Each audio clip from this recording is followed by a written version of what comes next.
Hey everybody, welcome once again to the Football Fandemic. This week we are going to be talking MVPs and rookies. Which people are standing out at those places? We're going to talk about that. We're going to talk about our games we're looking forward to. We're going to talk about things that have just happened in the past with the games, all and more here on the Football Fandemic.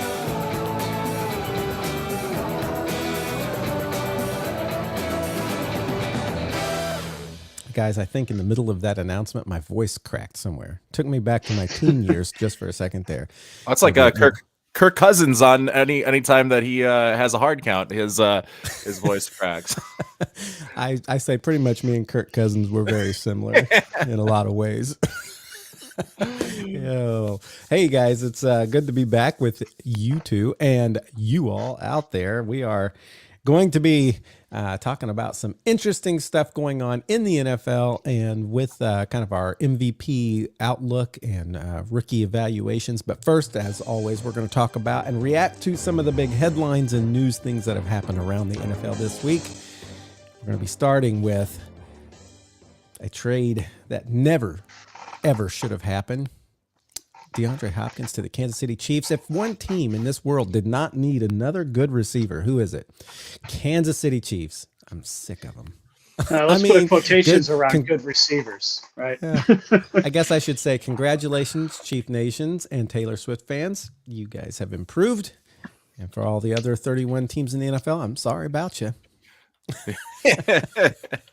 It'll be interesting because, I mean, Hopkins, we don't really have like a true litmus test for him this year. Like he hasn't put up great numbers, but he's also had Will Levis and Mason Rudolph throwing him the football. And the first 2 or 3 weeks of the season, he was injured. I still think he has enough to at least be a competent receiver, especially in what the Chiefs are trying to do. They're not really trying to be explosive anymore. They're just trying to like bleed you out slowly. Like they're trying to take 5-yard, 6-yard gains. And Hopkins can be that perfect intermediate threat still, I think, over the middle. He's not going to be necessarily a guy that gets wide open deep downfield, but he's going to make catches in tight coverage. So I'm excited to see what that does for the offense, and I'm excited to see if that opens things up maybe for Xavier Worthy deeper down the field with the speed that he has. Yes, Kansas City has been hurting at wide receiver, and they've even gone to like their last year's rookie, I think it was. Sky Moore is out there, and he may still improve, but I think DeAndre Hopkins is going to do better here. First of all, when I was watching the Tennessee games, you're right, Will Levis, he was never putting it right where it needed to be. It was behind, it was high, it was in like traffic. It was hard, and DeAndre Hopkins is usually pretty good. It depends on if he can get in the same page, like Travis Kelce was with Patrick Mahomes, where when things break down, can you know just where to be and where he's going to be looking. So I think that could turn out to be a really good thing. I still think he has stuff left in the tank, and you're right, it hasn't really shown in Tennessee, I feel like, at all. But yeah, when everybody was like, oh, Tennessee got him, they're going to be great now. I'm like, well, you still have to have the guy throwing him the ball. And so it's really funny to me how you look at all the people who came from that great Texans team. Deshaun Watson and DeAndre Hopkins are the two that come to mind. Maybe there's more. But when they left, they haven't made a huge impact. And we all know, well, that's another bit of news. Deshaun Watson.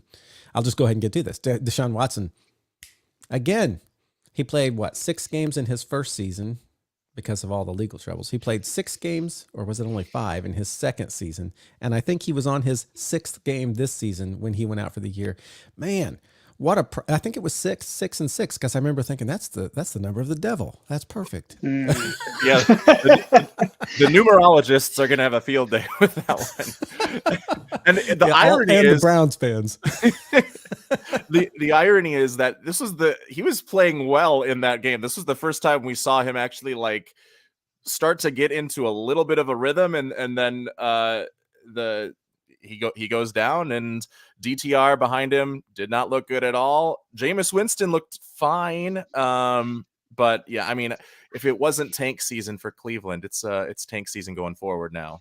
Yeah. And I don't mean to keep rolling forward with news so we can come back and talk about Deshaun Watson and stuff, but you can already see that tank season starting to happen, as there has been a rumor out, at least, of Myles Garrett and a cornerback, I believe, to Green Bay. And I know the Green Bay fans I know are like, Yes, please. We'll take it. Yeah, I'll one fan that Matthew, right here. No. I know fans. It's surprising to me the number of people in Illinois who are Packers fans. It just blows my mind every time. I'm like, hey, you like football? And they're like, yeah. And I'm like, what's your team? Packers. I'm like, why You does found the nobody who smart live in people in Illinois. You found nobody the who smart lives in people. Illinois likes the Bears? Well, that's not true. There are some, but so many Packers fans. It's crazy. Yeah, Greg Newsome was that corner. He's a relatively young guy. Packers were looking at him early in the draft when he was drafted and took Eric Stokes later in that first round. And so he's a guy that has done okay in Cleveland. From what I've seen Jeff Hafley do so far this season, I think anyone put in that system is going to benefit. For me, if I'm the Packers, I'm heavily looking towards the pass rush. The secondary has looked fantastic all season. I've not been 100% sold with the pass rush and the run stop so far. I understand we've really only been rushing 3 to 4 players every down, which helps the secondary to have more people back there. Having someone like Myles Garrett or even someone named Max Crosby join your team and play with Preston Smith and Rashawn Gary and Kenny Clark on that front four is going to be a pretty fearsome matchup. I haven't heard as much about Myles Garrett this week. Now, I'm not going to lie. I'm not watching all the Browns games this year, so maybe I'm misinformed. But it seems like he hasn't had kind of the impact that he usually does in games, and I'm not sure why that is. But I would take him too. If Chris Ballard would want to make a call, say, let's bring him in, I feel like it would be fun. Now, we would have to work on his temper and his personality a little bit. Or the thing I love about Myles Garrett is this: there are guys who are defensive linemen who get after it, who are technique guys. They're very good at technique. They're very calm. They keep it all. He seems to me like that old school 70s football player that was just mad and a bruiser and maybe it's because he took his helmet off and hit Mason Rudolph, was it? Yeah. With that. Maybe that's why he seems that way to me, but he just seems like that guy who, if you met him off the field, you'd be like, man, I wouldn't want him to be mad at me. And sometimes you like having a guy like that on your defensive line, just tearing through people. I think if someone gets Myles Garrett or Max Crosby, they're going to have to give up the farm. I think multiple high round picks. I don't know I think Greg Newsome is a more realistic possibility for Green Bay. If I'm Cleveland, I don't want to give up Myles Garrett. If I'm the Raiders, Max Crosby is the only thing that we've got going for us. Here's the thing. Deshaun Watson cost them a lot. All guaranteed. That is true. Their team probably is hurting a little bit. And there have been so many times there's been a good player out there at the end of trade deadline. And I'm like, oh man, we could never get him because we would never give up everything it takes. And then some team trades for him and it's like a 6th round pick and that's it. And I'm like, what the heck? Why didn't we call about that? And that could be the kind of thing we see because they really do seem to be we're ready to flush everything out and start over. Now, you would seem to want somebody like that. But if they think, you know what, we've got to get some cap relief and we've got to get some stuff for next year, pick wise, and maybe it's cheaper than you think. Yeah, I'd be willing maybe 2/3 for Myles Garrett and taking on a bulk of his contract. I think is reasonable, given that they're going to want to grow through the draft and grow through signing additional players to support their offense. I do think that's not too bad. I do know there was Zadarius Smith came out last week, 2 weeks ago, sometime recently. He's currently on the Browns, and he's like, I really want to be traded to Detroit because I want to play the Packers twice a year and I want to play the Vikings twice a year, as if the Packers and Vikings just threw him away like he was trash. And so he wanted out of both places, I think. He wanted out of Minnesota. He needed to be traded out. And it was a similar situation in Green Bay, right? Well, in Green Bay, he broke his back and they just said, we don't think this is going to be great moving forward. We're going to release you. We're going to sign Preston Smith to a longer deal, which has worked out well for Green Bay. He signed with Baltimore and then said, yeah, no, and then signed with Minnesota because he wanted to play the Packers. Then he wanted out of Minnesota, signed with Cleveland, and now he wants to go to Detroit.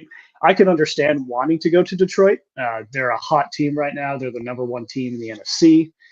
We'll break into how that happened later on in this podcast. But Zadarius Smith, man, he's all over the place. And he's good at times. He's hot and cold, but I do think like if I think that would be like a realistic like possibility for teams. I don't see Cleveland wanting to like I think it would need to be a first round pick somewhere in there in order to get rid of Myles Garrett. Man, that remember a few years ago when the Colts signed Carson Wentz like idiots, but then somehow how Chris Ballard convinced Washington to trade a bunch of picks for Carson Wentz like a genius. I was looking back the other day at that for Carson Wentz, and we didn't even get a first, but we turned Carson Wentz into Alec Pierce, which you know the name, Bernard Ryman, who is staple on our offensive line, Drew Ogletree, who has been a great tight end, Jelani Woods, who's been a possible tight end who would be good, but he's hurt all the time, and then Josh Downs, who we know has like when he's not hurt, he's like really good. And so all of that for somebody like Carson Wentz, it's really hard to like say, okay, yeah, let's just trade away a bunch of picks, because later you look back and often you're not as happy with how those things turn out. And so I would not be up for giving away anything big at this point. So I think I could safely say I'm sitting right where our GM always sits. He never gives away much. Well, let's hop back to Myles Garrett really quick. I'm looking through an article right now on 4 realistic teams that could acquire Myles Garrett. Okay. The number one option right now is the Atlanta Falcons. And this is what they'd have to give up. They'd give up a 2025 first, a 2025 fourth, a 2026 third, a 2026 fourth, and Michael Penix Jr. for Myles Garrett. See, just because somebody that's says the going they would price, have to give that away, I don't think anybody's going to give that much.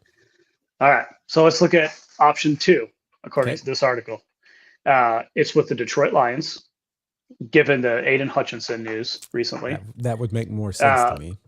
So Cleveland would receive a 2025 first, a 2026 first, a conditional 2026 third that could become a 2026 second if Detroit goes to the Super Bowl for Myles Garrett. That's steep. But all right, well, let's move very far. Just slightly north. All right, option number 3, the Cleveland Browns.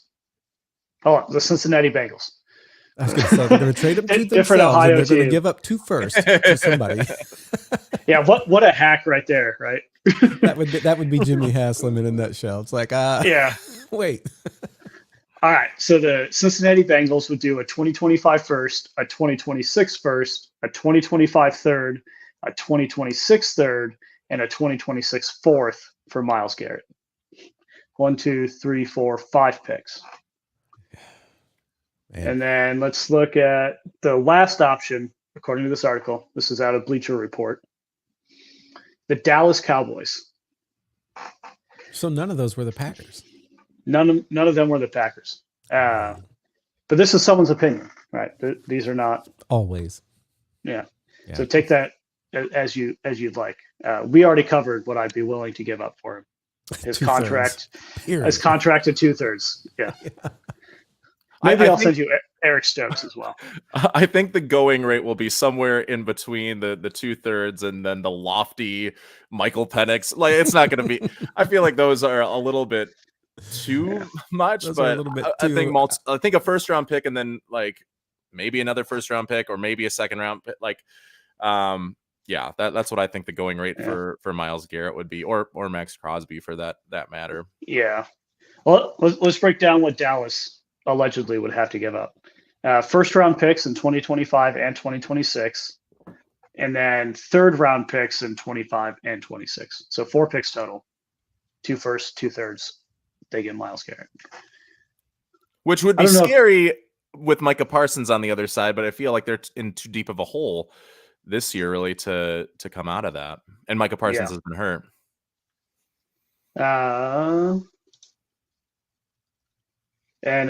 as always, we have to cover the most beloved team allegedly in the state of Illinois, the Chicago Bears. This is an article from a Bears beat reporter saying, what is the price for the Bears to acquire him? And let's see here.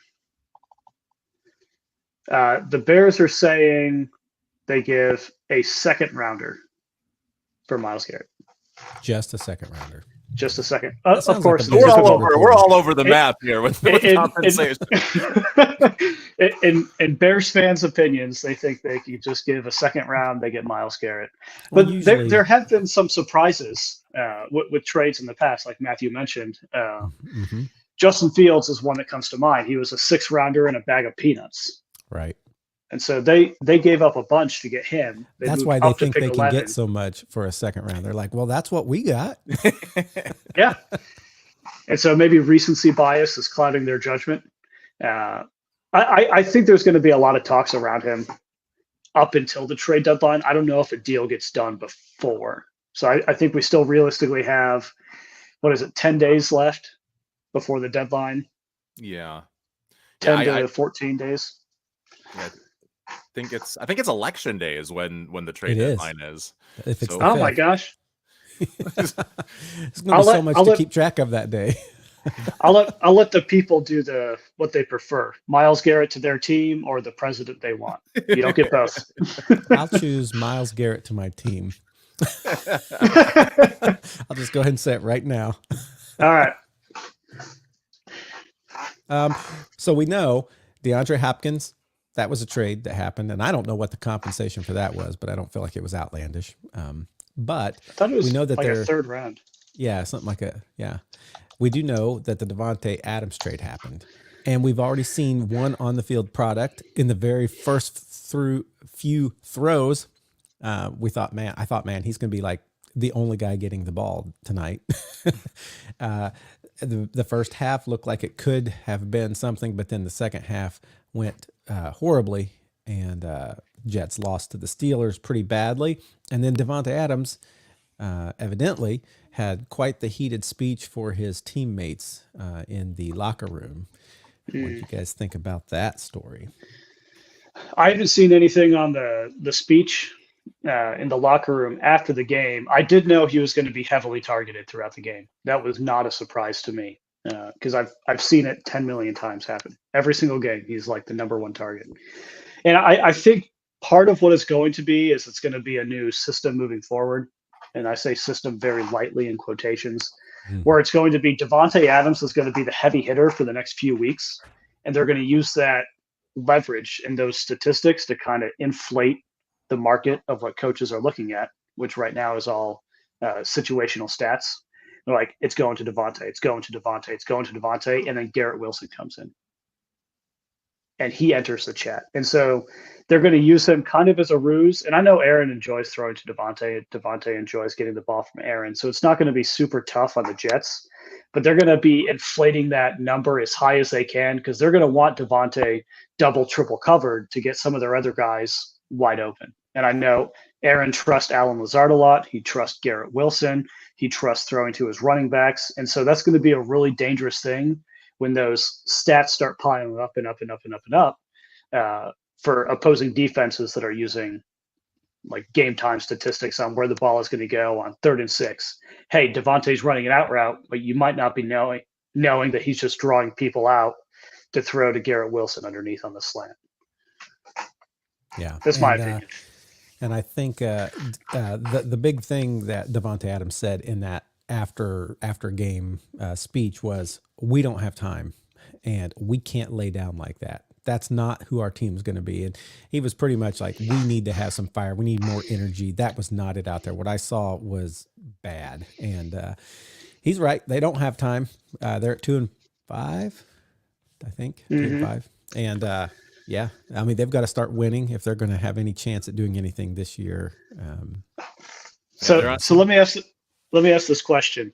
They play the Patriots in New England this week. What happens during that game?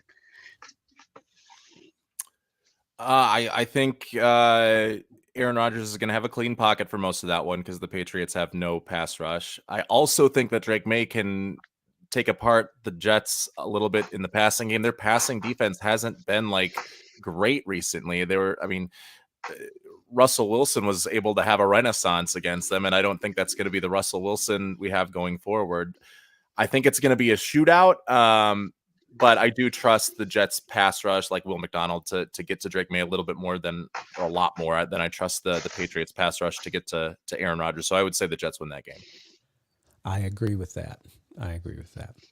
And you kind of hit something there that I was going to ask later, and that is Russell Wilson. We talked about why in the world would you switch from Justin Fields, and the big news, like they kept saying, is Mike Tomlin just needs to know if this can be somebody he can win with. Well, now what do you think? So you had a game against the Jets where he scored 37 points. First half didn't look like it was great, and I kept thinking, man, Justin Fields would have ran here and had so much. He would have ran here and had so much. But then the second half of the game, Russell Wilson goes nuts, looks great. Everybody's all like, Russell Wilson. But you said, Josh, you don't think that's going to be repeatable. What do you think Mike Tomlin does with this information now? He had to know, so he puts Russell Wilson in. What's the future for them? I think Russell Wilson is going to be the starting quarterback going forward. I think he made enough quick, decisive decisions to have Mike Tomlin's faith, whereas Justin Fields, it seems like he's always hesitant to make those first read throws, and it is what leads to him getting a lot of those open yards. And Wilson, when he was extending plays, was able to get outside of the pocket, not just looking to run, but keeping his eyes downfield, whereas Justin Fields, when he runs, even if he's got a guy coming barreling down on him, he kind of gets locked in on that and doesn't keep the eyes downfield. I don't think Wilson had the most accurate of passes at all times. I still think there's a lot of the Denver Broncos Russell Wilson there. I do think the offense moves better through Russell Wilson, but I think that was more of like a George Pickens game than a Russell Wilson game, because Wilson was throwing a bunch of 50-50 balls and Pickens was able to get every single one of them. Now, Justin Fields wasn't throwing a ton of 50-50 balls to George Pickens, so that could be the reason why the offense was not as good under Justin Fields throughout most of the season. But so if you have that veteran quarterback that just trusts his guy, even if he's not making the most accurate throws, I think Mike Tomlin is going to err on that side rather than going back to Justin Fields. And I think Wilson will have more and more faith to throw to George Pickens. I just don't think he's going to light the world on fire like he did in that second half against the Jets week in and week out. But I think it makes the Steelers a lot more interesting as a playoff team moving forward. I think it does give their offense a little more juice. And I think as long as Russell Wilson keeps doing well, I can very much see Mike Tomlin saying, we're going to ride this horse and see how far we can get in the playoffs. But I'm not saying I don't want Justin Fields. I think he's still looking at Justin Fields as the future. I think Russell Wilson is like, it's like that veteran stopgap quarterback while you get this guy like trained up right. And I think he's going to kind of continue working on some things with Justin Fields. Now, the problem comes with if he doesn't light it up, if he actually has like a bad game this week or next week, like, or a couple weeks in a row, the fan base is going to like be divided and people are going to start calling. And Mike Tomlin says, I'm not saying I won't go back to Justin Fields, but if I go back to Justin Fields, I'm staying there. That's what he said. So I could see it getting hairy later in the year if Russell Wilson does not continue to light it up. But I could see them really wanting to have Justin Fields sit and learn some. Yeah, stuff. They have coming up this week, Matthew. Giants are coming to town. Giants to Pittsburgh next week. That should be like okay for them. Next week looks like their bye week, and then they travel to Washington. That's going to be the test.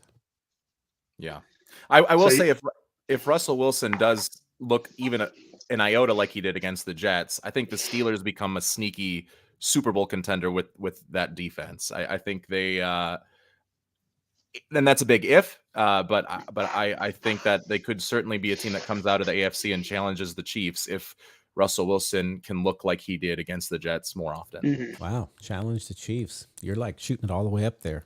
I mean, their defense is just so good. And I mean, so is Kansas City's too, but I trust that defense a lot, and the real question mark has been trusting that offense. And just like, I don't know, it looked like a whole better operation just with Russell Wilson having a lot more faith in George Pickens than Justin Fields seemed to have. Mm-hmm.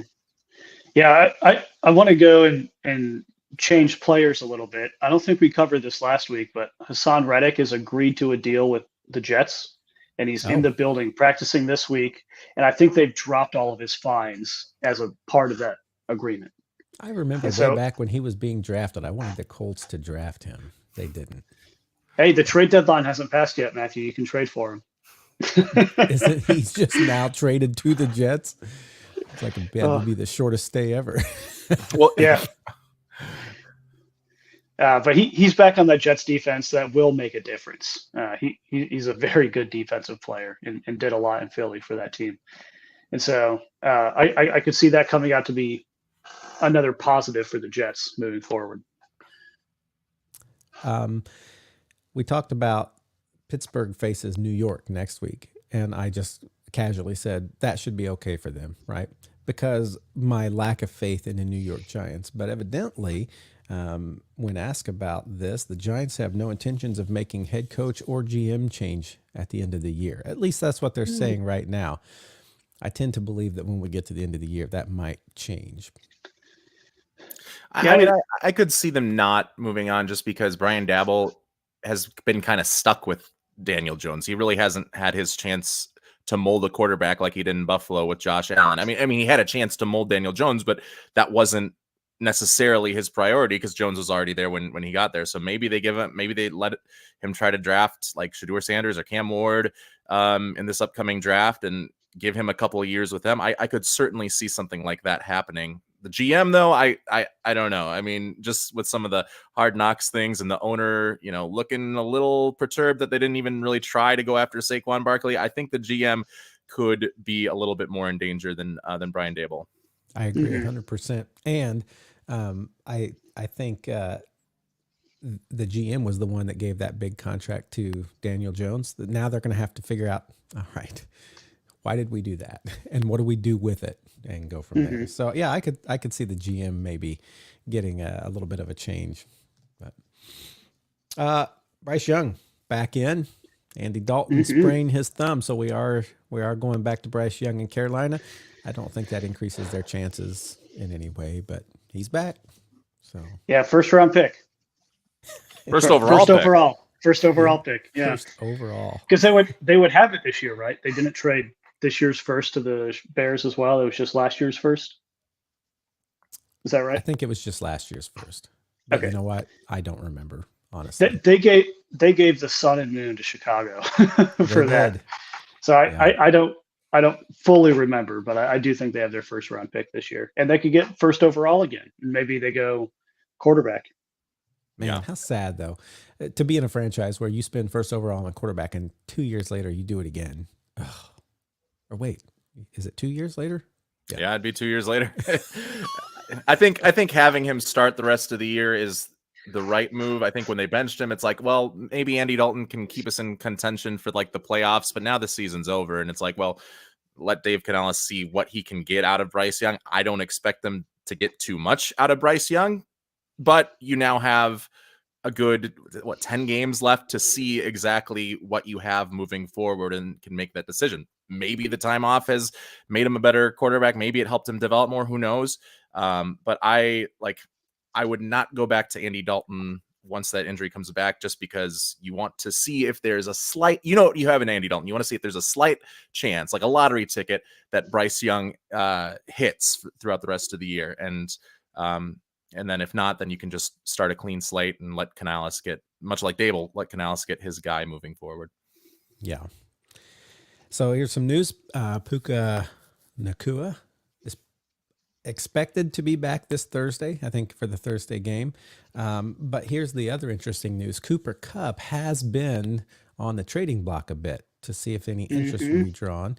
I saw someone saying the Vikings should see if Matthew Stafford is on the block. And I was like kind of surprised by that. What do you think about that, Josh? Yeah, I mean, I saw I don't think Matt Stafford is on the block. So I saw the rumors on social media, and it was some guy that has a podcast with Marlon Humphrey that originated all of this. So I don't know how Marlon Humphrey has how a Baltimore Ravens quarterback has that sort of inside information. But yeah, it basically started an anonymous source off between anonymous Twitter accounts that say, "Oh no, he is. This is real." I mean, sure, Kevin. If it was real, like Kevin O'Connell has worked with Matthew Stafford in the past. I think it's more of Sean McVay's project, but Kevin O'Connell did work with him and won a Super Bowl as the offensive coordinator with them.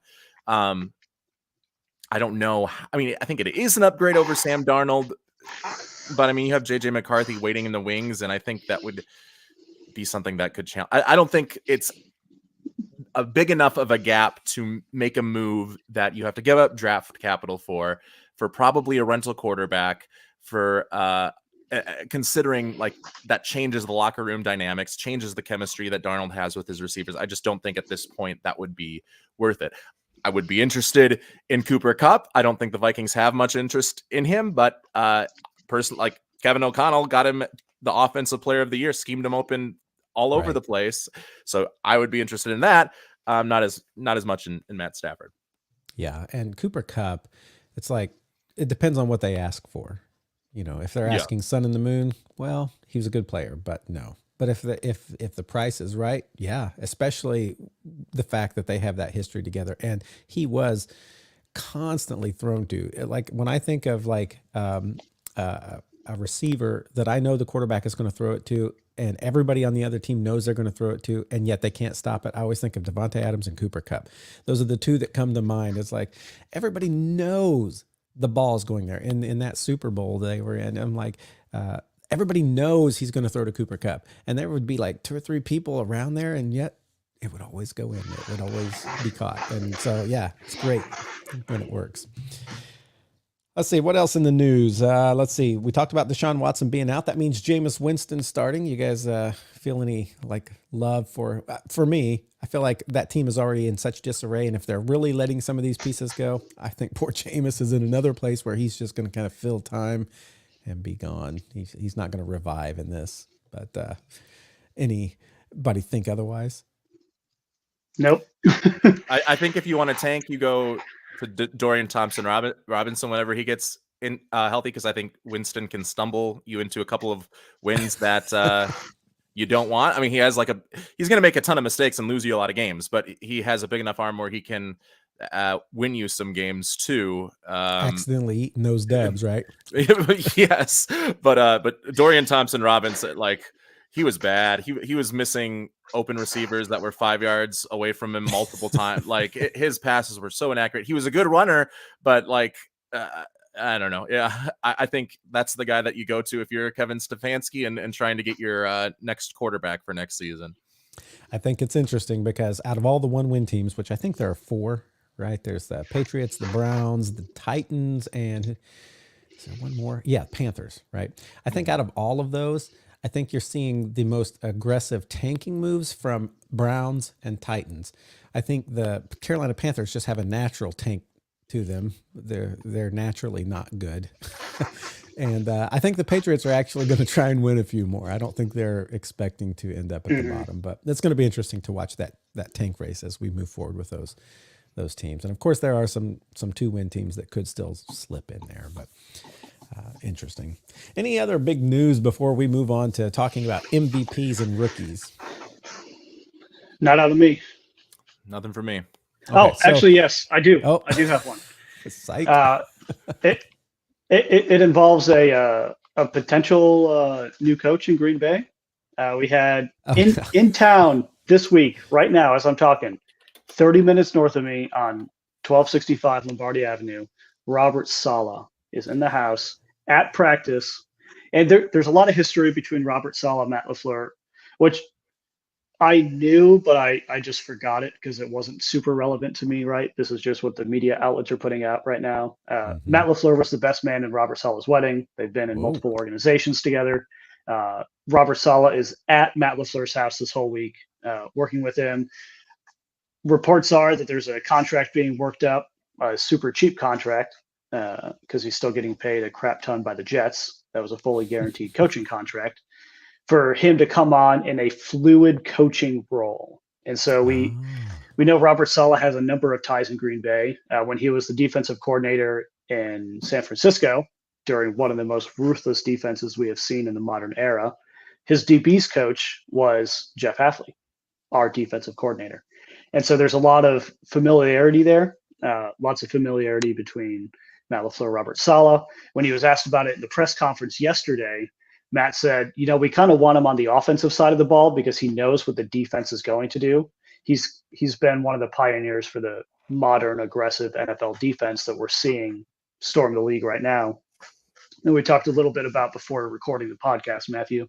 And so I think bringing him on in some sort of fluid coaching role is going to look really good for Green Bay. Just a one-year deal. We know you're still wanting to be around ball. We know you're getting paid a butt ton. Rumors are it's $20,000 a week still from the Jets. Barely a livable wage. We'll fill out the rest of what you need. Just come and work with us in a fluid role. You're friends with a bunch of people in the organization. And so he's in Green Bay this whole week as a fluid coach, working on a contract according to reports from. And that's what's going to be on his card, right? It's going to say Robert Saleh, fluid coaching role. Yep, that's the title. and so they're putting him wherever they need him. I'm sure he's going to want to return to the head coaching world eventually. I think Matt LaFleur's job is pretty safe right now. But having him fill in gaps of his resume that other organizations might want to see, and doing that through the Packers, and if it leads to success for the Packers, I could see him returning as a head coach for a team that's looking for someone. I think you're right about that. I didn't know that all of this was happening. I knew he had been cited there. All the rest of that was news to me. So yeah, and I knew that Matt LaFleur somewhere in my head was the best man at his wedding. I knew that. I just completely forgot because it wasn't super relevant to me until this week. The connection there. And I did know Jeff Hafley was his DB's coach on the historic San Francisco team when he signed with Green Bay. So I knew that information, and I knew there was that connection. I just forgot about the Matt LaFleur, Robert Saleh connection. So there it is. Another set of eyes and another brain there for the Packers to hone their craft and get better and better. One of those, remember last week I kind of made the prediction that if the Vikings lost, which Josh was not looking forward to, but I thought could happen, and if the Packers won, which I really wanted to happen because I needed the Houston Texans to be within reach, that would put 3 teams at 5 wins, and that's exactly what we got there in the NFC North. And so it still remains a super exciting division in that place. Watching their moves. Let's go on though to talk about some MVPs, some candidates that have begun to stand out this season, some surprises maybe that we might see as MVP candidates, and then we want to take a little bit of a look at how some of the rookies are doing. Specifically, we'll look at our team rookies, and then we'll look at rookies that kind of stand out in the NFL, because we don't always watch all of the rookies and all of the teams, but you always hear of a few. So let's start with the MVPs. At this point, aside from Patrick Mahomes, who is undefeated, and if he gets to the Super Bowl, it's going to be really hard for him not to win another one, because who else on that team is like really carrying the load? I mean, none of them Steve look like Spagnuolo. Yeah. Yeah. But aside from Patrick Mahomes, let's just put it out there. Patrick Mahomes is going to be in this conversation. Let's just get that out of the way, and now let's not talk about it ever again for the rest of this podcast. Who else could be in our MVP conversation in your eyes at this point in the season with what we've seen so far? According to the betting lines, right behind, we talked about it, Patrick Mahomes on the betting lines is up there too. Right behind him is Josh Allen. Mm-hmm.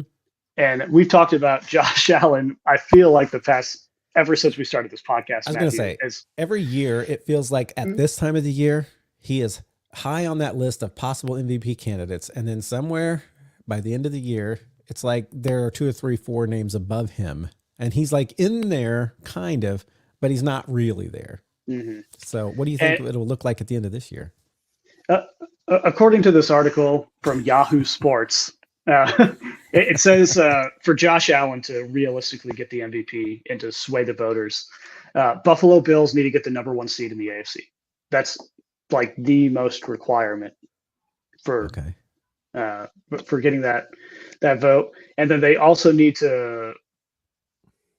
No, that's it. That's it. If they're number 1 seed, they think Josh Allen is there.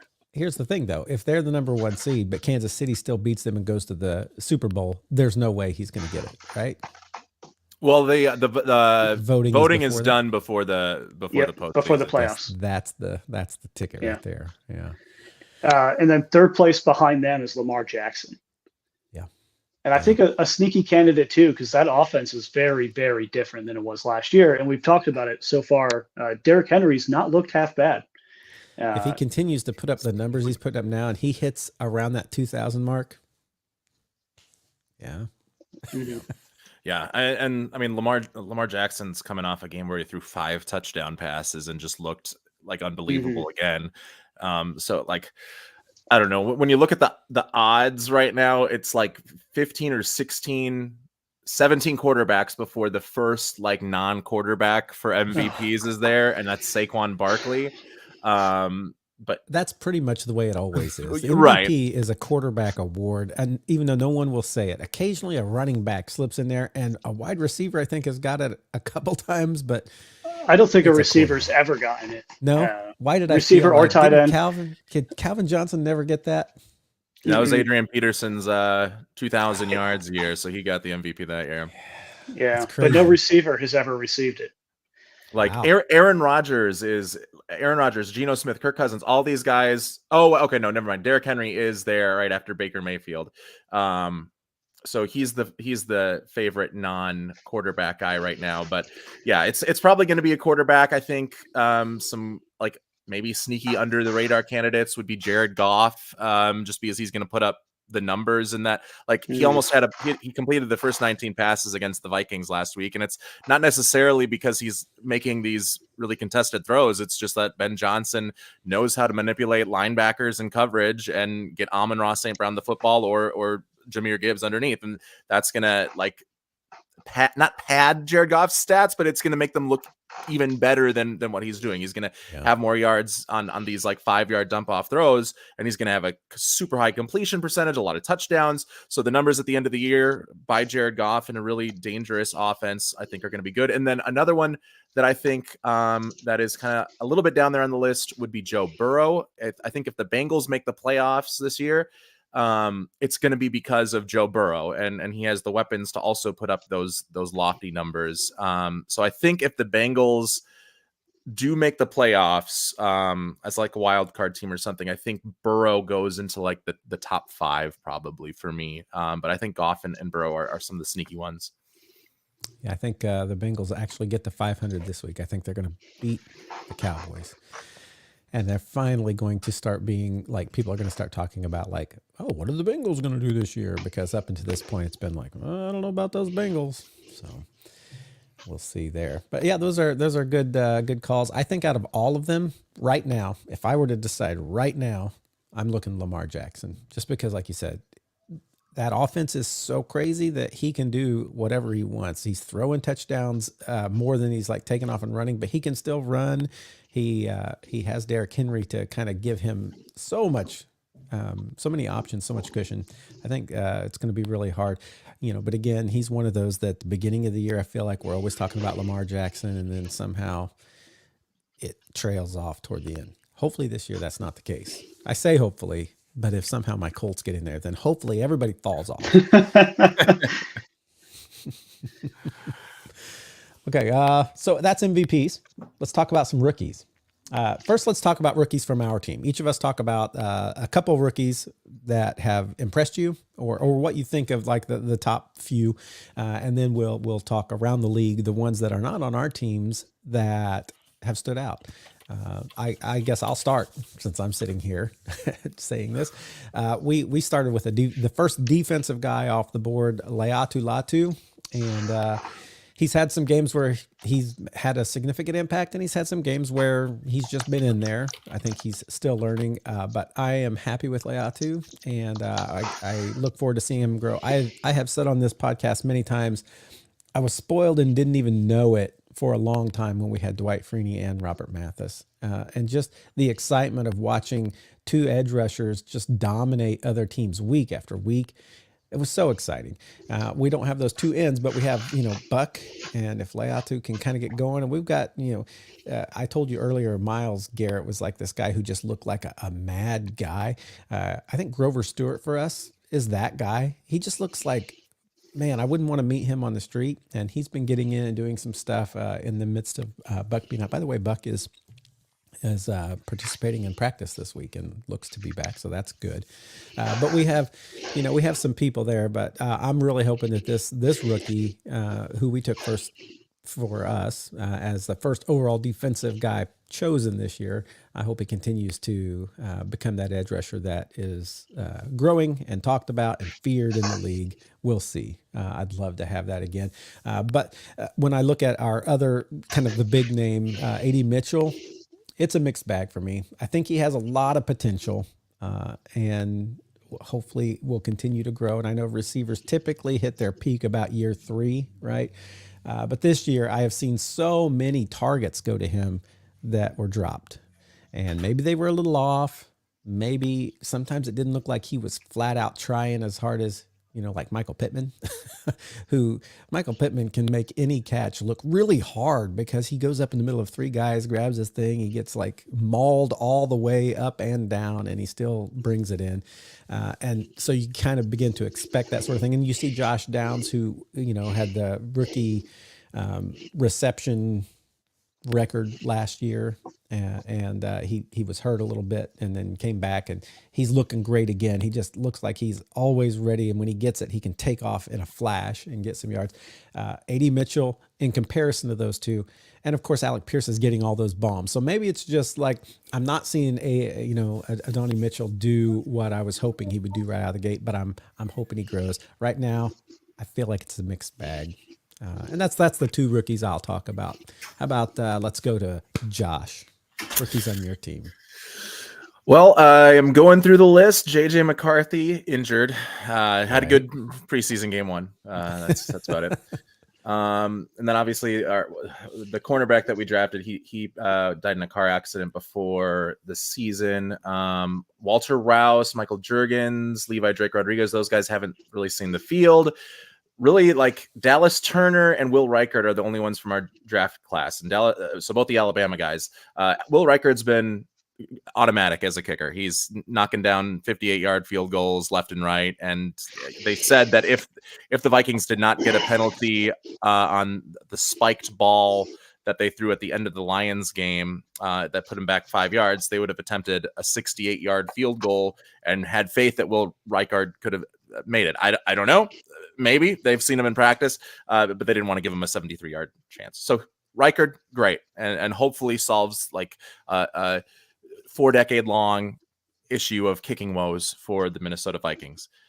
Dallas Turner, not so good so far. I don't like he got a sack in his first game, which was great, but he has been seeing the field less and less, and it's because he is just making mental mistakes right now. He's a physical dominant beast. He saw 4 snaps though in this game against the Lions, and on 2 of those snaps, his first 2 snaps of the game, he hits the wrong gap. That he's aligned over one gap, and then he just takes someone else's gap. One of them, it allows Jahmyr Gibbs to run for a 40-some yard touchdown. Another one, it allows Jahmyr Gibbs to get like a 20-yard gain. So he has struggled just kind of getting the feel for this defense. I still have faith in him to do well going forward, because I think those are things that are hopefully easily fixable. And it's just maybe learning Brian Flores's complex defense that's kind of getting in his head a little bit. But if he continues to make those mistakes where he's hitting the wrong gaps and can't really do much against the run, then it's going to be an issue for him trying to get on the field. And he also has both Andrew Van Ginkel and Jonathan Greenard as in his position ahead of him, and both of those guys have been phenomenal for Minnesota. So he really hasn't been able to break through into that way. But those are the only rookies that have really seen playing time for Minnesota. Thumbs up on Reichard, thumb down so far for Turner, but optimism there. Yeah, I'm gonna go back. You reminded me that I did have one more that has seen action that has been significant, and that is we had a round 4 pick of a center, Tanner Bordolini, and he stepped in for Ryan Kelly when Ryan Kelly was out, and I was like massively impressed And I don't think Ryan Kelly is going to be with us long. Ryan Kelly has already before considered retiring and then decided he was going to stay, and he's been good for us. But you always want that center to be somebody you can count on that works well with whatever quarterback. And he came in and worked with both of our quarterbacks, and in both cases just looked great as far as his, taking double teams and blocking and opening holes and making sure he gets the, the snap off, everything you want to see in a center. So I think he's going to be our center of the future. And I'd forgotten about him. You were mentioning going through your list of who's seen time and who hasn't. And I kind of thought, oh yeah, there's one more. So wanted to throw that in. Then we'll throw it over to Brandon with the Packers. Yeah, there's one rookie I want to highlight more than anyone, and I've been watching his stuff. He was drafted in the 4th round. His name's Evan Williams, and he's been a really solid safety for us. He's lined up opposite of Xavier McKinney, who has also been a really solid safety for us. But he's not a rookie, so I'm not going to talk about him. Probably the consensus, if you ask random NFL fans on the street, the best rookie in the NFL right now, you're going to get Jaden Daniels, right? Quarterback, yeah. Washington, really hard position to play. Walked in and he's looked really good coming off of that LSU offense. I did not know this until last week, but so we're all familiar with who Pro Football Focus is, PFF.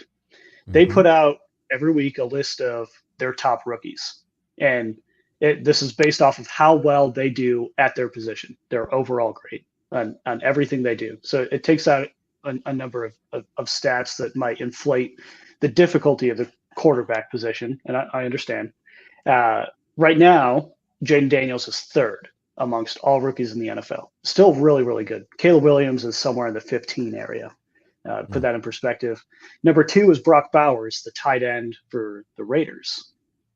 And number 1 is Green Bay Packers 4th round pick, Evan Williams.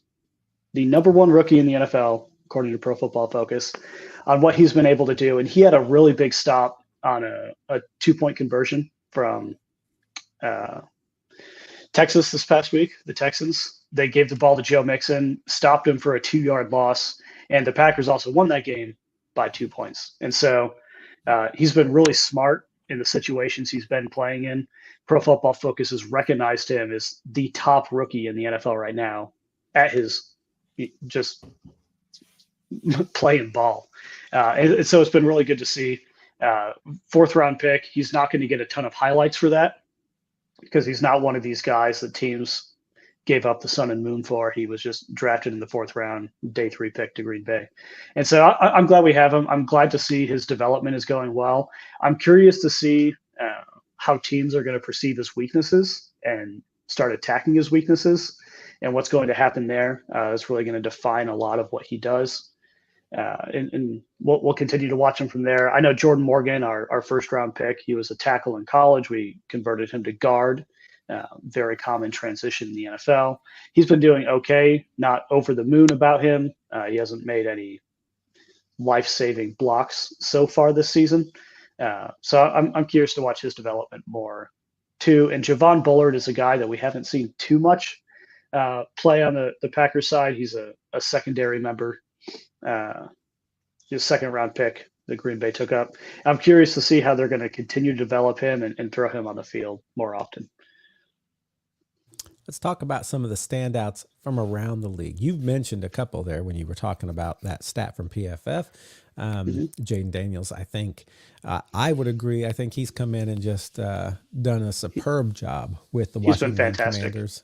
I personally thought the Washington Commanders would have a really low win total this year. They'd be kind of in that basement area trying to get together because I didn't feel like it was just their quarterback that needed to be addressed. But man, they've come out full force, and Jaden Daniels has looked good. Now we know Caleb Williams has 4 wins with the Bears. I don't feel like he's looked as great, especially those first couple games. He did not look great at all to me. He looked a little wild compared to Anthony Richardson, which was sad for me. But I feel like he's beginning to get a little better. I don't know if I would call him like one of the top quarterbacks, but I guess if you're talking rookies. Yeah. I went through this last night with Abigail. As Matthew knows, I'm always going to have beef with the Bears. And so everyone just know that coming out. Caleb Williams, so far, what he's done this season, the Chicago Bears, and we know the Bears are the second oldest operating team in the NFL currently. They've played over 100 seasons. They've had plenty of players that have gone through their organization to do fantastic things. There's no doubt there. Caleb Williams just is also not quarterbacks. Just not quarterbacks. That's right. Caleb Williams through what is this? He's played 6 games because they had a bye week this week. So through 6 games is already the 50th highest passer in Bears history, 5-0, which is significant. And for rookies, their best rookie they've ever had is Mitch Trubisky at quarterback.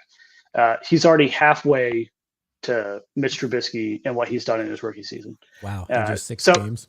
In just 6 games. And so I think it's safe to say that he's their best rookie quarterback they've ever had. Their best quarterback they've ever had is Jay Cutler. That's probably not a surprise in their franchise history, which is also setting the bar super low. And so I think Caleb Williams can come in and do some good for the Chicago Bears. We just need to see continuous development out of him. As a Packers fan, I want that development to happen and then lose to the Packers every time because I think it's hilarious. And I'm sure Josh also wants to see the Vikings just stomp the snot out of the Bears because it's a divisional matchup. It's what you're supposed to do. Yeah. I like Caleb Williams. As you guys know, he's been trending upward. His first 2 or 3 games, he was missing throws all over the place. I mean, against the Rams, against Carolina, they've been kind of progressing him along a little slow after those first 3 games. In that Rams game, it was a bunch of short passes, designed short passes to kind of get him into a rhythm.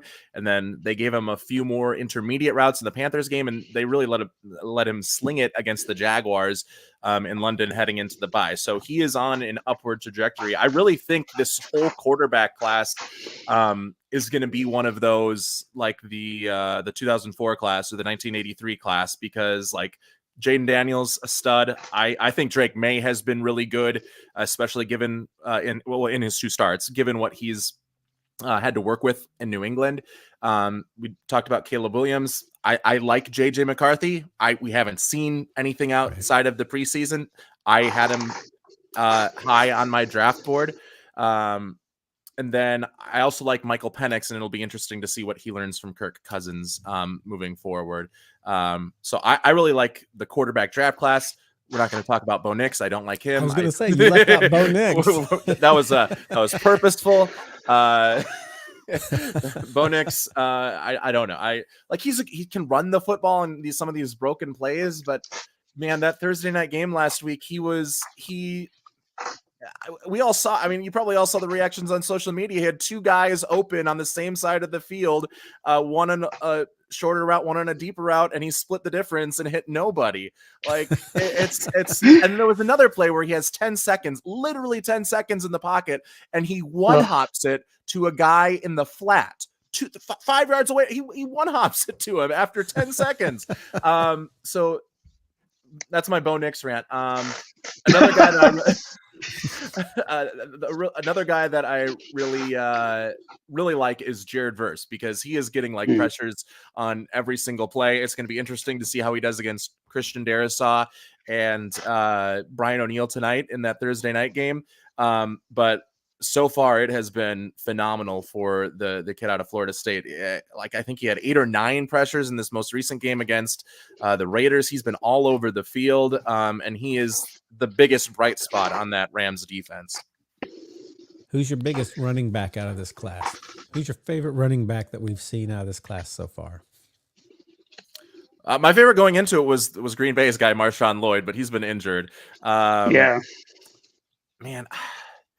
for running backs, I feel like there really haven't been like they've been light this season. We've seen Jalen Warren get a little bit of run in Miami, and he's looked good.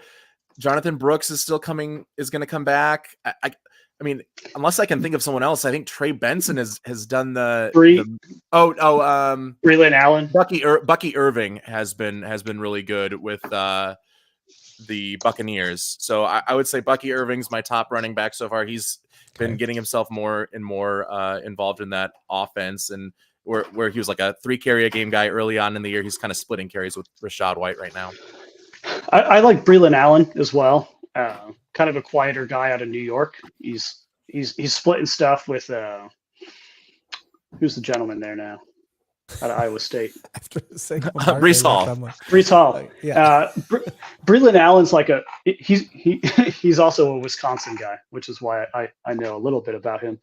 But Breland Allen's been out there and he's been able to make some impactful plays in the pass game and the run game. So he's been pretty versatile. He's not ranked anywhere right now. He's had some really good 3rd and 4th down plays that he's done, picked up blockers really well. He's a big guy. He could play that tight end role, kind of a Mercedes Lewis kind of running back, except not a tight end. He's a running back, which is really good. I do have 2 receivers I'm really high on, and I'm hoping one of them. Right now, Jaden Daniels for Rookie of the Year is, I think, the consensus vote. But if there was a receiver to beat him, I'd like it to be Malik Neighbors.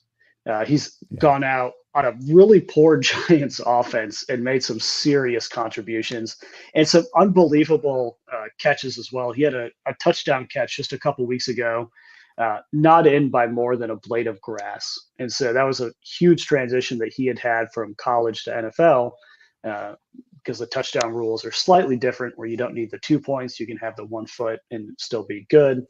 That he's made those adjustments necessary. I think before the draft, we probably would have said Marvin Harrison Jr., who has still looked really good as a receiver, and he's had a big impact on that team. I just don't think his contributions has been to the level of Malik Neighbors.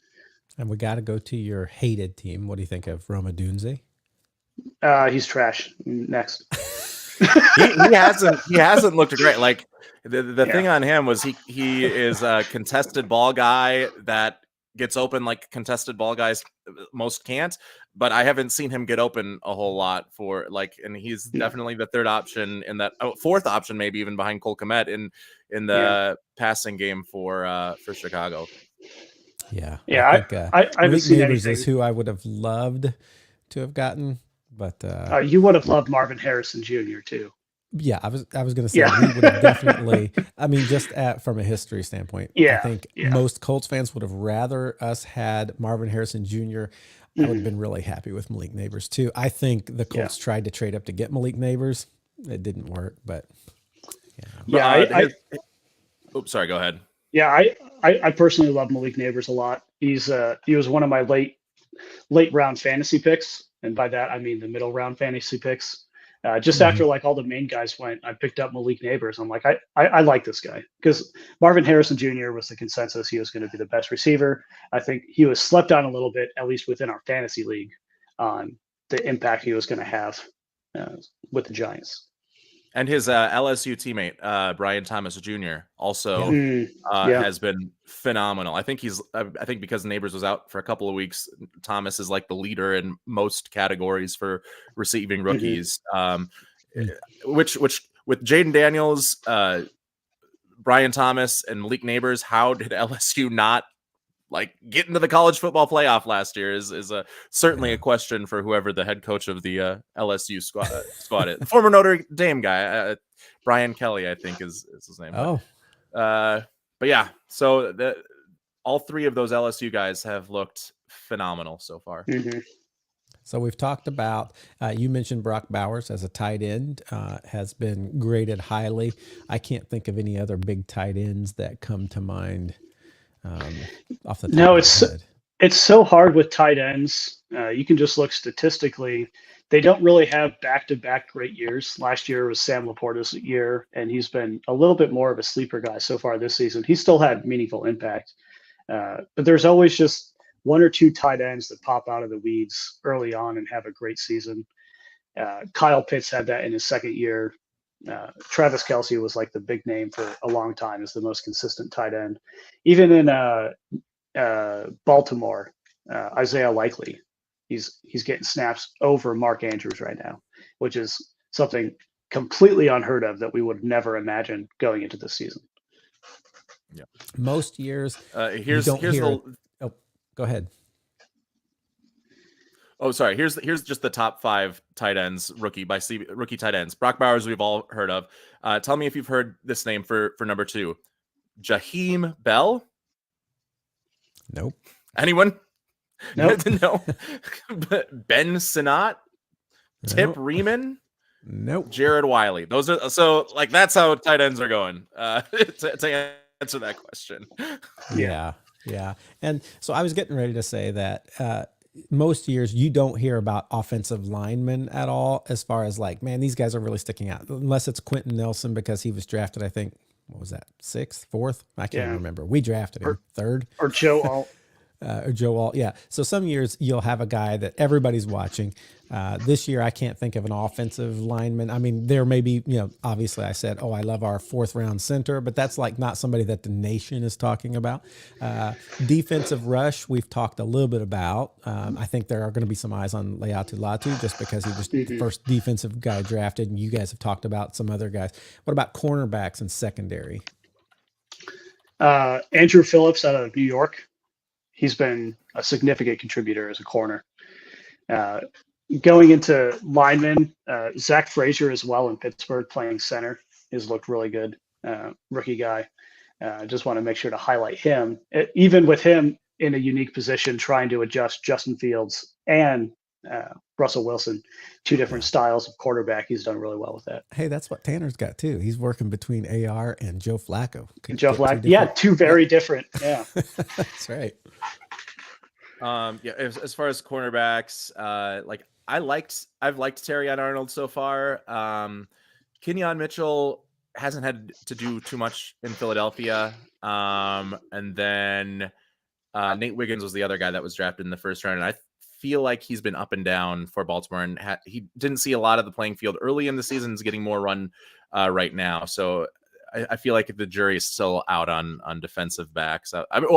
Cornerbacks. I think defensive backs, we mentioned Evan Williams and Javon Bullard earlier. I think both of those guys, just from what I've seen from both of them, have been studs. But I think the jury's still out on most of these cornerbacks, which is kind of expected because corner is a hard position to learn, especially if it's a different defensive system than you played in college. We just on our little text thread here for the Football Fandemic, we got a text from Josh Haupt who says the Commanders can become the #1 seed in the NFC this week if this happens. Vikings lose tonight. Who do the Vikings play tonight? The Rams. I don't think that's going to be a loss. They do have Nakua and Cup back tonight, which is the. I still think the Vikings are going to win, but yeah. And then Lions loss on Sunday, and they play who? The Titans. No way. I'm sorry. Commanders will not be #1 in the NFC this week. I think that's just too hard to overcome. And the Commanders, though, they play the Bears on Sunday. They could pull that one out, but I think they've got a little bit further to go before that's gonna. You're pulling a lot of strings for Tennessee to beat Detroit. I will say the Titans' defensive line is their strength and only good part of them. So that's the key to winning, is stopping the run. But their offense, like Mason Rudolph, isn't going to be able to, especially not with he doesn't have DeAndre Hopkins anymore. If Will Levis comes back, he's going to make some mistakes. Like there's no way, unless that defensive line plays absolutely out of their mind. It's not going to be this week. Not this week. I'm going to bring up something. There was a guy on Twitter who has, so far for the Colts, been perfect in predicting wins, losses. He did it for the whole year. He said we'd lose against the Texans and Green Bay at the beginning. We did. He said we'd win against Chicago and Pittsburgh, which we did. He said we'd lose to Jacksonville. I was hoping we wouldn't, but we did. He said we'd win against Tennessee. We did. He said we'd win against Miami. We did. And now he says we're going to win against Houston this week, but then lose to the Vikings the following week. If we follow his win-loss record out to the end of the year, if it is in fact a script and something that I can look forward to, we have 10 wins coming up. I don't think I don't know if that Houston win is going to happen this week. We'll see. We'll get to that in a minute. But any other rookies? I don't even know what brought that up. We're just talking about these wins and losses. And I got all excited. Other rookies that have stood out, I think we've named most of the ones that have been kind of in the national spotlight, most of the ones we've heard of. It'll be interesting to watch as the year goes on. At the end of the year, we're going to have like a clear these two receivers were the best, which we might have already with Marvin Harrison and Malik. These two quarterbacks were the best, which we might have already. But I think that's actually a more crowded class once you get some of these young rookies in and started. And some of them we haven't even seen yet and won't see till next year.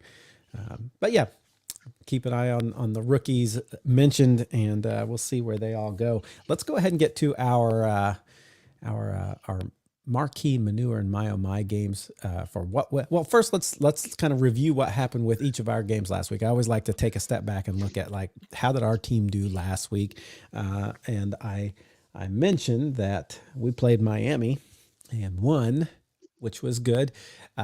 Here's the disappointing part for me is Miami looks like a hot dumpster fire right now, and we didn't look dominant over them. We won, and it was ugly, and it's a win, and you look back at the final score, I think it was like 16-10.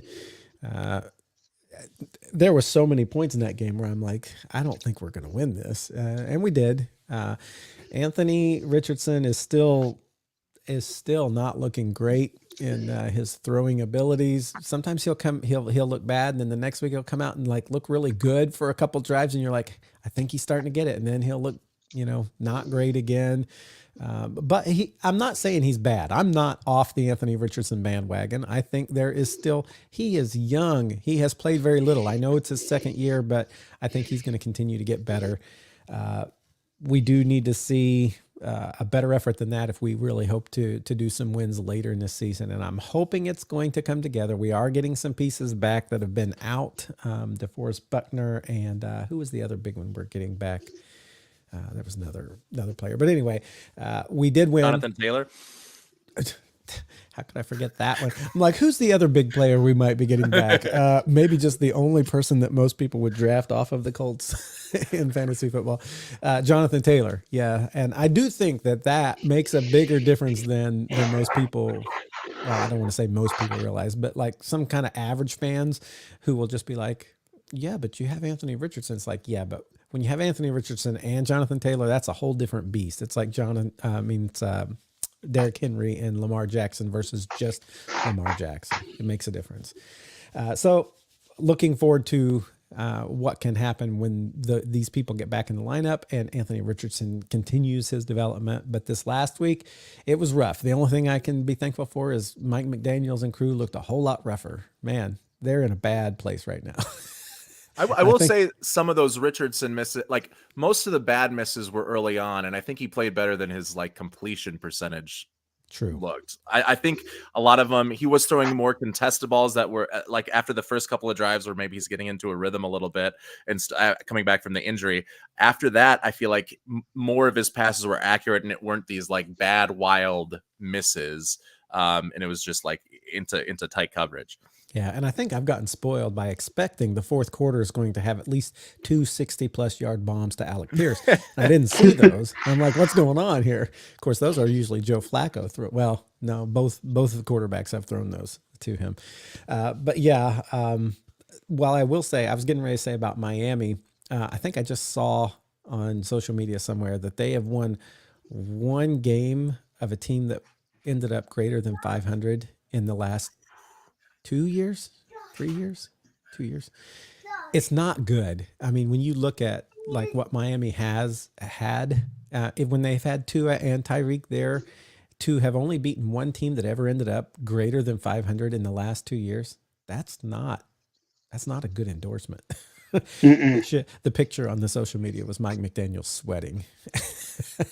I don't think he's going to worry about his job this year, but if it happens again, next year we'll be looking at a hot seat, I think. So, okay, let's go on to the past game. How did your last game look, Josh? It was up and down. There were good and bad parts of it. I think one of the good things that I liked is that for the first time, the Vikings got to play with not the lead while trailing, and we got to see how they would respond to going down. I think it was 28-17 or 21-10.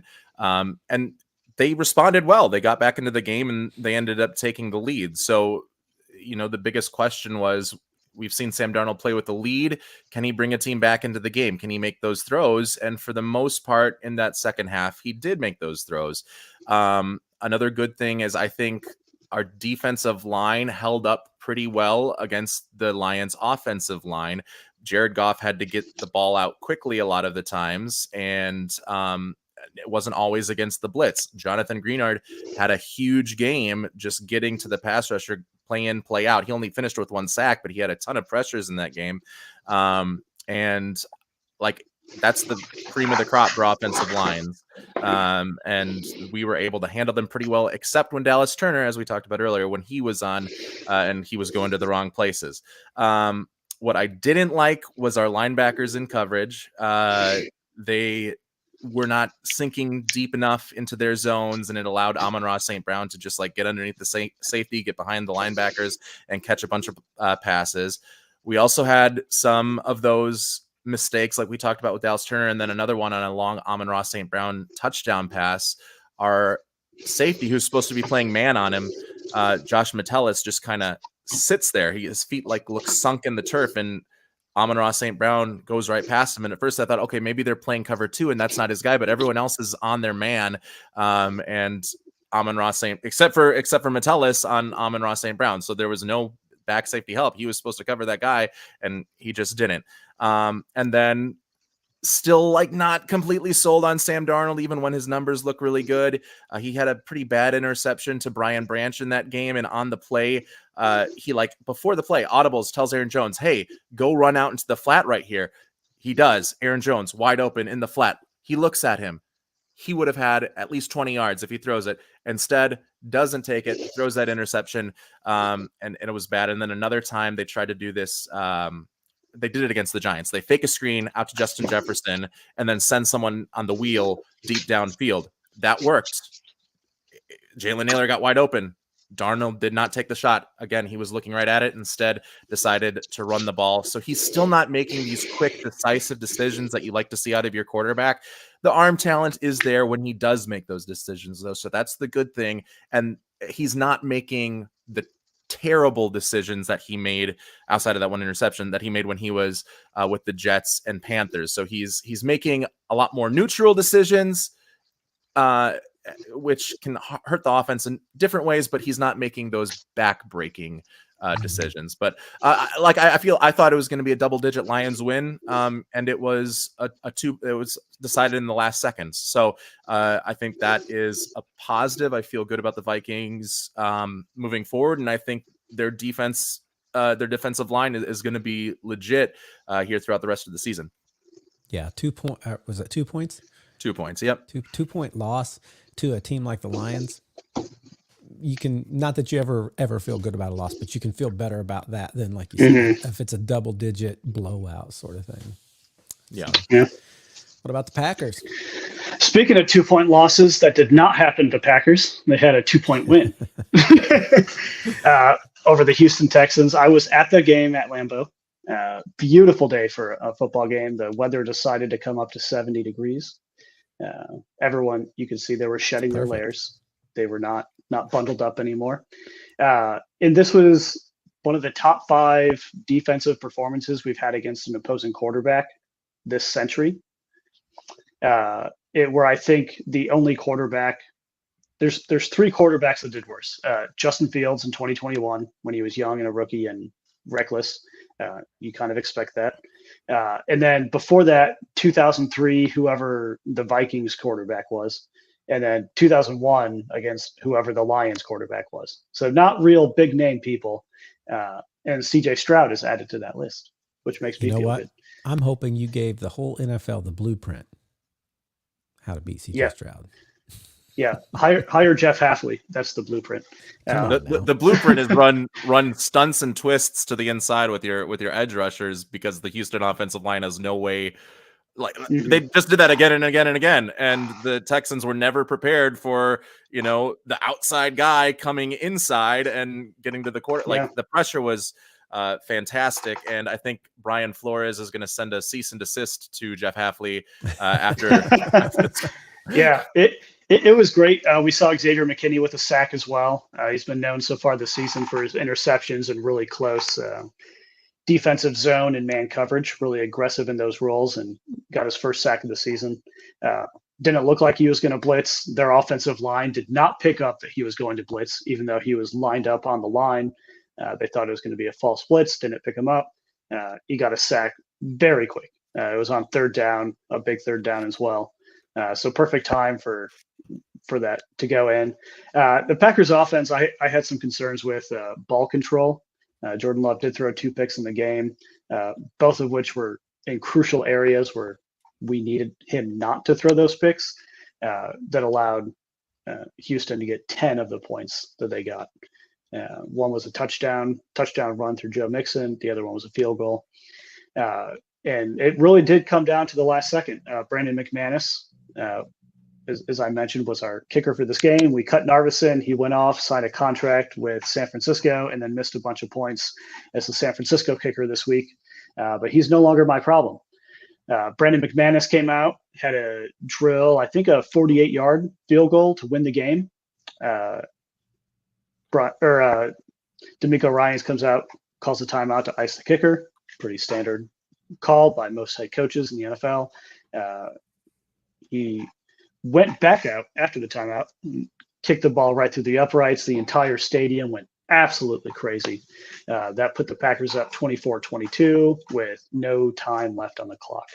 And so good game overall, hoping for more ball security out of Jordan Love. He did have 220 yards passing, 3 touchdowns, including a touchdown to Tucker Kraft that everyone went crazy for because it looked like it was going to be an interception by Houston. And if you haven't seen that touchdown, I recommend looking it up just on YouTube. If you look up Jordan Love, Tucker Kraft, I'm sure it's the first thing that'll pop up. And so Jordan Love's been playing pretty decent ball. I think he's tied in the NFL for touchdowns right now with 15 passing touchdowns, and he's missed 2 games. I think he's also tied with Patrick Mahomes for the most interceptions at 8. So a 15-8 ratio. And I think Patrick Mahomes has fewer touchdowns than Jordan Love in the moment. But he has 6. Mahomes has 6. A 6-to-8 ratio. Patrick Mahomes, 6 touchdowns, 8 interceptions. And I don't know why Patrick Mahomes is the MVP frontrunner with that. Jordan Love has over twice the amount of touchdowns, same amount of interceptions, probably a similar yardage total as well. But it is what it is. Jordan's going to go out there, keep playing. Matt LaFleur asked him how they're going to work on not turning the ball over, and he said he's got a plan for that with Jordan, and they're practicing throughout the season. Yeah, that fastball that he threw to Tucker Kraft that you talked about, that was a rocket. It was a phenomenal throw. That was really good. And he, like you said, he made some mistakes. It was hot and cold, but got the job done. And they found the Texans' weakness, which was cornerback D'Angelo Ross with Kamari Lassiter out, and they exploited it all game long. D'Angelo, like if you watch back that game, you better not. You hope that you're not related or friends with D'Angelo Ross because it was not great. So you guys next week play the Jags. I'm going to find myself rooting for you again. 2 weeks in a row, Matthew. Keep them pushed 2 down. weeks in a row. You guys are playing, Josh, you're playing LA. We talked about that. I anticipate that to be a win tonight. That's right. Even though they have Nakua and Cup back. And we play. And this, I'm just going to move into our marquee manure in my mind. I'm going to start with my marquee game of this week. Belongs to the good old Indianapolis Colts, Houston Texans in my mind. I know there are probably others out there that I could have chosen.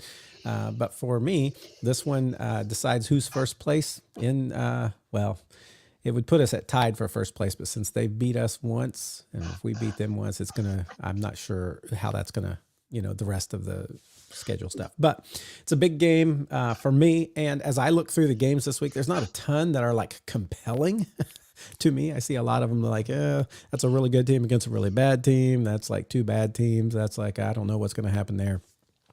Colts, Texans, I'm looking forward to that game. And I think that's going to be my marquee game this week. Josh, let's snake around, start. We never give you the first or last. We always put you right in the middle. I'm so sorry. No, we're good. We're good. My marquee is not necessarily because of the great football that will be played. I think this could be a blowout, but it's football Americana, and it is the Cowboys and the 49ers. It's what you think of. It's what most Americans think of when they think of two teams going against one another. It's this unchanging kind of sort of comforting, iconic game that you know is going to be really good. You can talk to your grandpa and he'll tell you about Roger Staubach leading the Cowboys back from down 2 possessions in the playoffs. You can talk to your dad. He'll tell you about Dwight Clark making a catch in the back of the end zone to send the 49ers to the Super Bowl. You can talk to your older brother and he'll tell you about Terrell Owens throwing the football down on the Star in Dallas back in the early 2000s, and the Troy Aikman and Steve Young duels. So even if we don't get that, it's kind of like that scene in Ratatouille where the food critic tastes the rat's food and goes back. He goes back in time to when he's a child. Like that's what that game is. That's football right there. And I think that will be all the good you will see in that game. Yes. I think you'll see Brock Purdy torch the Cowboys defense, but I think at least you get this like, this icon of football, these two icons of football. And that's a game Matthew and I were talking about before Josh came on and logged into the podcast today, or before Matthew allowed him to. Maybe we'll word it that way. Yeah, it's a game that Matthew and I we felt like they have such a big history, these two organizations. And outside of divisional matchups, in my opinion, that's the biggest NFL rivalry, if you exclude all divisions. But you're right, it is a historic matchup. And Matthew and I are both so uninspired to watch that game at the same time. And so, isn't it funny how it's so hard to get away from like teams that were good? And like you look at them this year and you're like, okay, I know 49ers, man, they've been good. And so far this year, they haven't been inspiring, even though I feel like they could be better than they are now by the end of all this. Yeah. It's the Cincinnati Bengals are another team. Yeah. You just want to root so hard for Joe Burrow, Jamar Chase. And Cincinnati's a little easier because there's not a huge history of the Cincinnati Bengals being great. There's a huge history of them being not good. So I'm like, I can see that again.